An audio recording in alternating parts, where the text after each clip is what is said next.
Health টিপসে আপনাদের সবাইকে স্বাগতম জানাচ্ছি। আমাদের আজকের আলোচনার বিষয় জেনে নিন বিভিন্ন বয়সের বাচ্চাদের খাবারের তালিকা।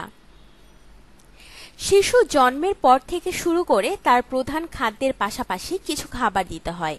এই খাবারগুলো শিশুর পুষ্টি চাহিদা পূরণ করে থাকে। এখন কথা হলো, কোন সময় কোন খাবার বা কি খাবার দিতে হবে তা অনেক নতুন মায়েরা জানেন না, তাই আজ জেনে নিন। ৫ থেকে ৬ মাস বয়সের শিশুর খাদ্য।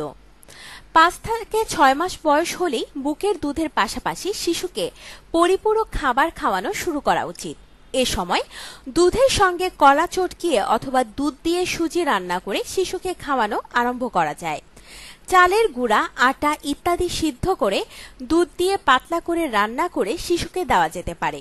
মৌসুমী ফল যেমন পাকা কলা, পাকা পেঁপে ইত্যাদি ফল শিশুকে দেওয়া যায়। ৬ থেকে ৯ মাস বয়সের শিশুর খাদ্য। এই বয়সে শিশুর কিছুটা পরিপক্ক হয় এবং ফল ও অন্যান্য শস্য জাতীয় খাবার খেতে পারে।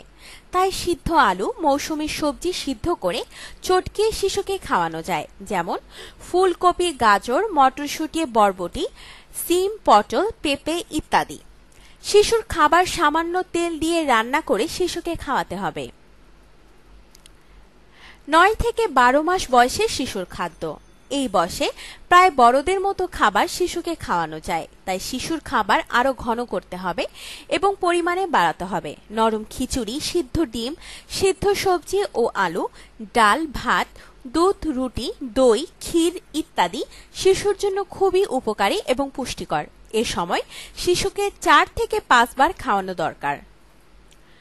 আপনার জীবনকে আনন্দময় করে তুলতে এবং বিভিন্ন স্বাস্থ্য টিপস ও পরামর্শ পেতে আমাদের চ্যানেল সাবস্ক্রাইব, লাইক ও শেয়ার করবেন। ধন্যবাদ।